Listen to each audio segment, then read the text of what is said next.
네, 오늘 우리가 함께 나눌 말씀의 제목은 반역이 일어난 이유입니다. 놀라운 것은 지금 반역을 일으키도록 부추기고 섭리한 것이 아이야 선지자죠.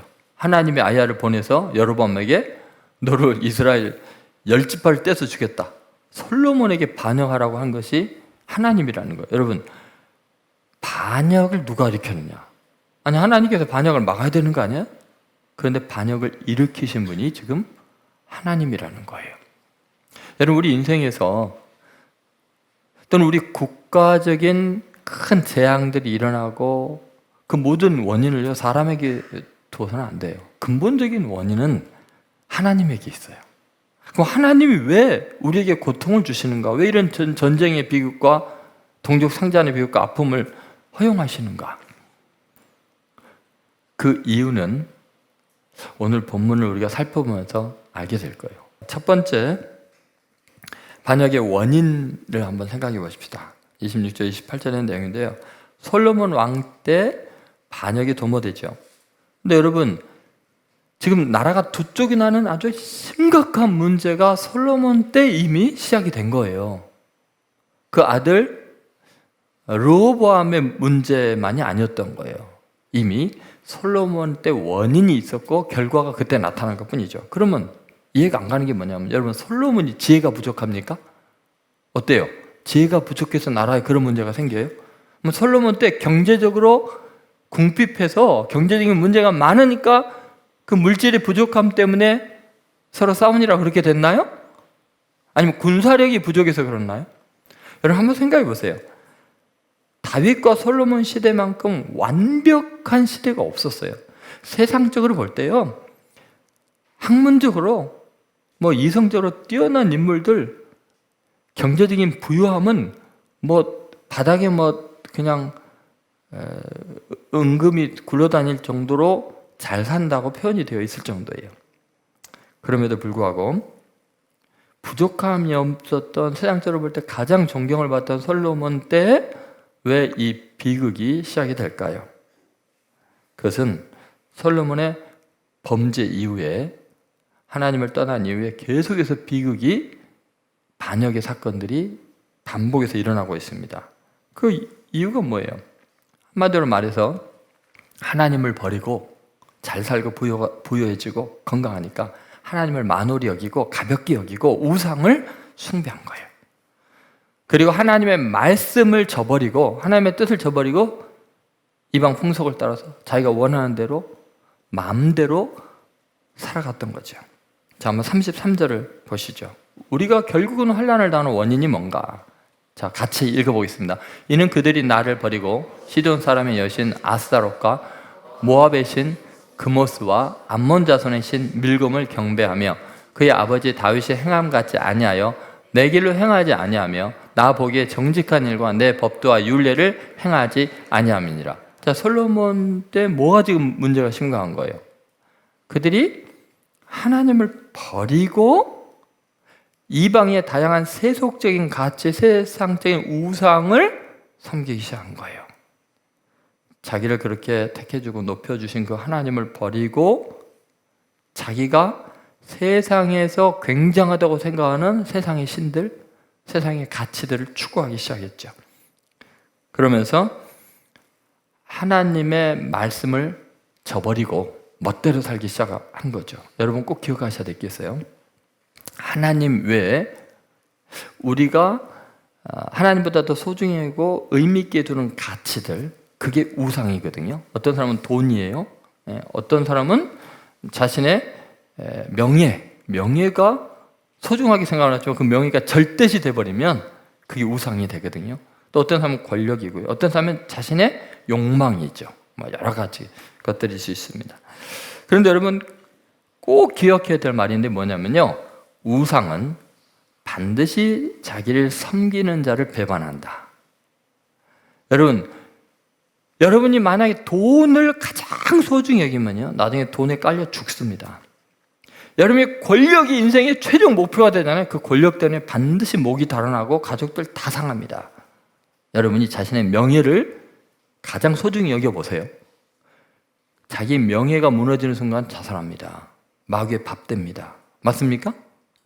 하나님 한 분 외에는요, 내가 절대시에서 내 인생에 유익이 될 수 있는 우상은 존재하지 않아요.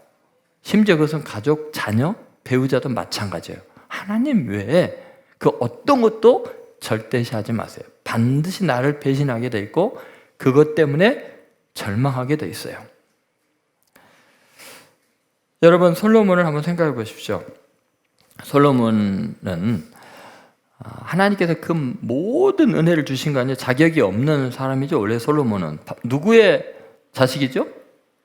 밧세바의 자식이잖아요. 정말 자격 없는 사람을, 그것도 큰아들도 아니고 지금 하나님께서 은혜로 왕으로 세워주었어요. 그런데 너무너무 지혜롭고 권력이 있고 부유해지니까 하나님이 점점 하나님이 주신 은혜 때문에, 선물 때문에 가려주고 안 보이기 시작했어요. 하나님을 가볍게 여기기 시작했어요. 하나님을 제껴두기 시작했어요.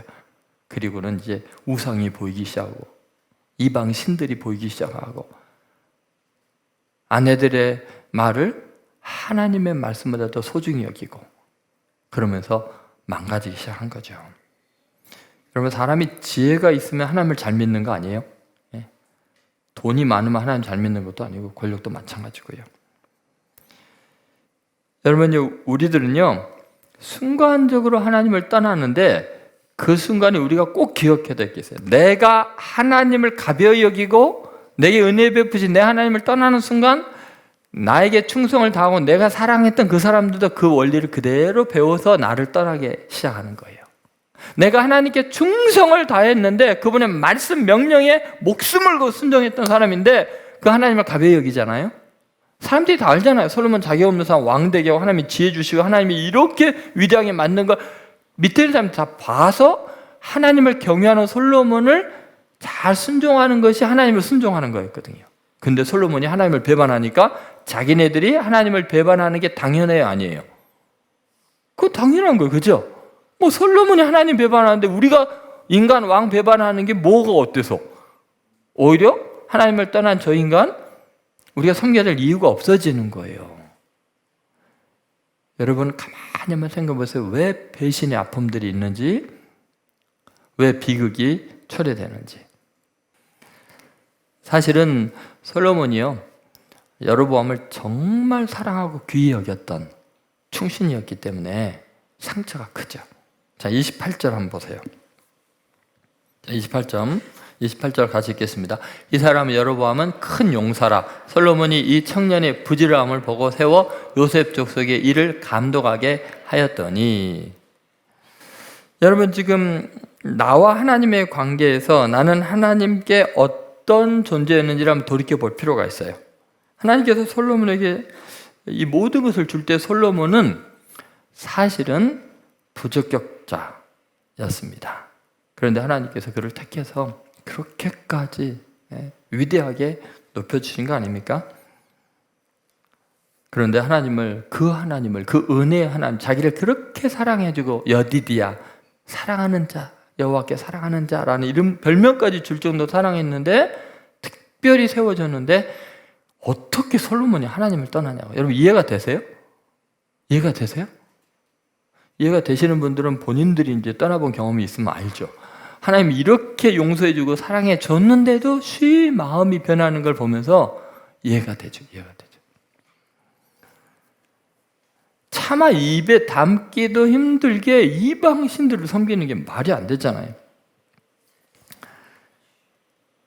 자, 지금 고스란히 솔로몬이 당하는 게 뭐냐면 자기 신하의 그 아들인 이 여로보암을 특별히 사랑해서, 왜냐하면 그 어머니가 과부가 됐다잖아요. 과부. 그러면 그 아버지가 일찍 죽은 거 아니에요.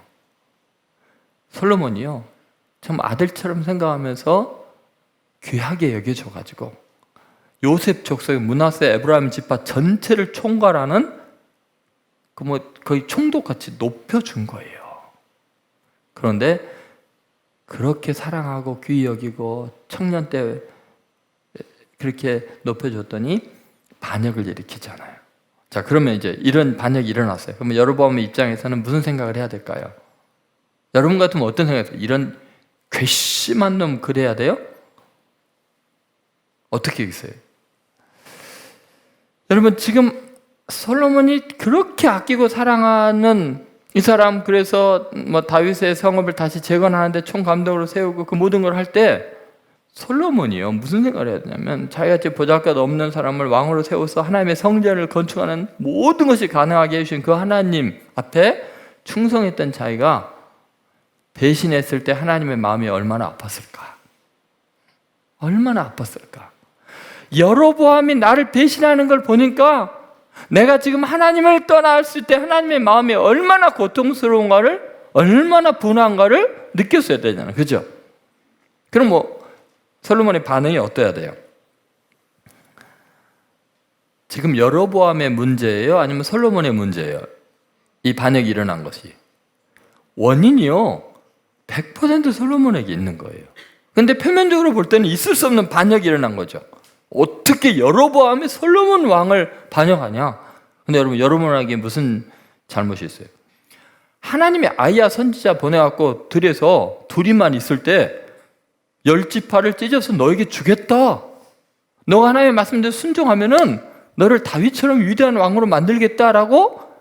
여러분 가만히 있는데 하나님이 그렇게 하신 거 아니에요? 왜 그랬을까요? 여러분, 이 반역의 씨앗을 누가 심어준 거예요? 누구예요? 그렇게 충성스럽고 솔로몬에게 서로 사랑받았던 사람이 왜 솔로몬을 반역하겠어요? 하나님이 지금요 여러분의 마음속에 그 마음을 심어주고 있는 거잖아요. 맞습니까? 여로보암이 반역했단 말이 없어요. 나중에 르호보암 왕에도 여로보암이 찾아가서 우리를 선대해 달라고 부탁을 할 정도였지. 어떻게 저 인간이 나를 배신하냐? 며느리가 이럴 수 있냐? 아들이 이럴 수 있느냐? 남편이 이럴 수 있느냐? 아내가 이럴 수 있느냐? 어떻게 내 제자가 이럴 수 있느냐? 그럴 수 있어요. 왜요? 하나님께서 지금요 내 원통한 마음, 내 서운한 마음, 네가 느끼는 방법이 그거밖에 없지 않나요? 솔로몬이요 진짜 하나님에 대한 감각이, 하나님에 대한 생각이 조금이라도 있으면요 이 지경이 되면은 하나님 얼마나 저 때문에 그동안 아프셨나요? 정말 죄송합니다. 여로보암 탓하지 않았어요. 여로보암 불러다 놓고 정말 고맙다. 너 때문에 내가 하나님 앞에서 얼마나 죄인인지 비로소 깨달았다. 하나님 용서해 주세요. 여로보암 걱정하지 마. 내가 너 이해한다야. 내가 하나님을 배반하는데 네가 나 배반하는 거 당연하지. 내가 이런 꼴 당해도 싸다. 그래야 되는 거 아니에요? 다윗이 왜 위대한지 아세요? 다윗이요 밧세바 범하고 우리와 같이 충신 죽이고 나서 아들들이 막 서로 죽이고 반란이 일으킬 때 시므이가 사울 왕가의 전 왕조죠. 완전히 패망한 그 사울의 친척 중에 시므이가 압살롬의 반란을 피해서 울면서 도망가고 있는 다윗을 쫓아오면서 저주하고 돌을 던지고 막 이러잖아요. 그러니까 사람들은요, 아니 감히 왕이 어려울 때 어떻게 백성이 저럴 수가 있냐고 해서 가서 저 죽은 개 같은 자의 목을 베우겠습니다 하니까 다윗이 뭐라 그러죠? 다윗이 뭐라 그래요? 가만둬라. 하나님이 시므이에게 다윗 저주하라고 시켰다. 그랬을까요? 시므이가 하나님의 지금 명령 수행한 걸까요? 시므이는요 분이 나가지고 우리 사울 왕가를 무너뜨리더니 저놈 꼴 좋다 지금 이러고 있는 거예요. 그런데 다윗은 그렇게 말한 이유가 뭘까요? 하나님의 마음을 이해하는 거예요. 하나님의 마음을. 내가 하나님께 그 은혜를 받고 목동이었다가 양치는 그 소년을 데려다가 이스라엘의 왕으로 높여줬더니 내가 정욕에 못 이기고 교만하고 방자해서 간음을 행하고 사람을 죽이고 충신을 죽였으니 하나님께서 저 시므이를 통해서 나를 깨닫게 해주시고 내가 죄인인 걸 알게 해주셔서 하나님 감사합니다. 그러니까 죽이러 간다는 부하들을 혼내잖아요. 하나님의 음성이 들리는데 니네들이 뭔데 내 마음을 교만하게 만들고 무감각하게 만들려고 하느냐 그러잖아요. 지금 하나님께서 나에게 하고 싶은 말씀이네요. 애통해 하시면서 내 마음 좀 알아줘. 어떻게 해야 네 영혼이 흔들려서 나를 바라보니? 왜 세상만 바라보니? 왜 그렇게 내 마음을 모르니? 내가 너를 그렇게 사랑하고 너를 높여줬는데 너는 왜 나를 잊어버렸느냐? 왜 나를 가벼이 여겼느냐? 하나님께서 그렇게 큰 소리로 외쳐도 전쟁을 일으키고 반란을 일으켜서라도 하나님 마음 느끼게 해주고 싶은데도 조금도 하나님 마음을 이해를 못하는 거예요. 지금 반역자를 죽이려고 하지 말고요, 하나님을 반역한 내 자아를 죽이려고 해야 돼요. 내 죄를 죽이려고 해야 돼요. 그랬으면 솔로몬 얼마나 하나님께서 복을 주시고 그 자손들이 잘 됐을까요? 여러분, 이런 똑같은 일이 우리 인생에는 누구에게나 반복이 됩니다. 예를 들어서 솔로몬의 아들 르호보암이 이제 왕이 되거든요. 솔로몬 죽은 다음에. 그런데 똑같은 일이 일어나는데 반응이 달랐어요. 역대하 12장 1절에 보면 똑같은 구도로 되어 있습니다. 자, 한번 같이 읽어보도록 하겠습니다. 르호보암이 나라가 견고하고 세력이 강해짐에 그가 여호와의 율법을 버리니 온 이스라엘이 본받느니라. 이 구도가 한번 보세요. 기가 막히잖아요. 르호보암은 솔로몬의 아들이에요. 나라가 견고하고 세력이 뭐예요? 강해졌어요. 솔로몬 때처럼. 그러니까 어떻게 해요? 그가 하나님을 버리고 율법을 버린 거예요. 우상을 숭배한 거예요. 그러니까 그가 하나님과 관계가 깨지니까 어때요? 온 이스라엘이 뭐예요? 본받아요. 본받아. 여러분이 하나님과 관계에 하나님을 소홀히 여기고 온전한 예배 안 드리고 그렇게 멋대로 생활하면 여러분의 자녀들이 본받아요. 본받아. 여러분의 영혼의 문제만 생각하세요? 큰 오산입니다. 여러분. 어마어마한 영향력이에요. 그런데 여러분, 참 신기한 것이 하나님께서 이거 깨닫게 해주려고요, 애굽의 시상을 보내서 이스라엘을 치게 하셔요. 전쟁이 일어나요. 자, 역대하 12장 2절입니다. 아까 온 이스라엘이 본받았더니 어떻게 돼요? 같이 있습니다. 그들이 여호와께 범죄하였으므로 르호보암 왕 제5년에 애굽 왕 시삭이 예루살렘을 치러 올라오니. 자, 이제 똑같이 아까는 뭐 솔로몬 때는 여로보암이 반란을 일으킨 것처럼 이제 전쟁이 일어나기 시작을 해요. 그랬을 때 반응이 중요하죠. 자, 르호보암이 그것이 하나님의 손길로 인정을 하고 우리의 범죄에 대한 하나님의 심판을 알고 회개를 해요. 온 백성과 함께. 자, 역대하 12장 5절 말씀 같이 읽겠습니다. 그때 유다 방백들이 시삭의 일로 예루살렘이 모였는지라 선지자 스마야가 르호보암과 방백들에게 나와 이르되 여호와께서 이같이 말씀하시기를 너희가 나를 버렸으므로 나도 너희를 버려 시삭의 손에 넘겼노라 하셨다 한지라. 자, 시삭이 왜 쳐들어왔어요? 너희가 나를 버렸기 때문이다. 그러면 나도 너를 버려서 시삭의 손에 넘겼다, 이렇게 이야기하는 거죠. 그러니까 여러분, 지금 시삭이 악해서 이웃나라를 쳐들어오는 나쁜 놈이라서가 아니라 지금 하나님을 버렸기 때문에 하나님이 하나님의 마음을 느끼게 하려고 시삭을 들어서 전쟁이 일어나게 한 거예요. 자, 그러면 어떻게 해야 돼요? 회개해야죠. 하나님, 이런 일 당해도 쌉니다. 하나님이 오르십니다. 우리가 죄를 지어서 그렇습니다. 요 말만 하면 완전히 상황이 달라지는 거죠. 근데 놀랍게 르호보암은요, 이때 그 회개를 해요. 그걸 인정을 해요. 자, 12장 6절 7절 한번 보시죠. 자, 같이 읽겠습니다. 이에 이스라엘 방백들과 왕이 스스로 겸비하여 이르되 여호와는 의로우시다 하며 여호와께서 그들이 스스로 겸비함을 보신지라. 여호와의 말씀이 스마야에게 임하여 이르시되 그들이 스스로 겸비하였으니 내가 멸하지 아니하고 저희를 조금 구원하여 나의 노를 시삭의 손을 통하여 예루살렘에 쏟지 아니하리라. 얼마나 하나님이 은혜로우신지 한번 생각해 보세요. 여기 뭐를 보신 거예요? 하나님은 르호보암과 방백들이 뭐를 본 거예요? 스스로 겸비하여요. 여러분, 우리가 재앙을 만나면 마음이 강팍해지고 더 공격적이 되고 더 뭐 누가 건드리고만 화풀이 대상을 찾고 이러잖아요. 근데 여러분, 정말 힘들고 어려울 때 스스로 겸비하세요. 회개하세요. 하나님, 내가 이런 일을 겪는 거, 이 비극을 겪는 거 내가 당해 마땅합니다. 나는 형편없는 죄인입니다. 여러분, 어떻게 내게 이러실 수 있습니까? 왜 내게만 이런 고난을 겪어야 합니까? 아직 멀었어요. 아직도 교만해요. 아직도 자기가 의로운 줄 알아요. 여러분, 과거에 그런 적 있지 않았어요? 지금 돌이켜보면 그렇잖아요. 하나님의 놀라운 점이 뭔지 아세요?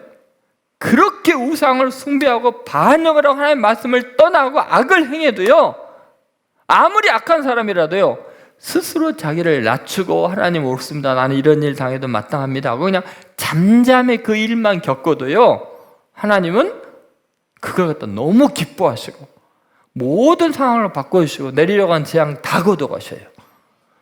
아니, 이게 성경에 너무나 놀라운 원리여가지고 제가 성경 읽다가 화가 날 때가 있다니까요.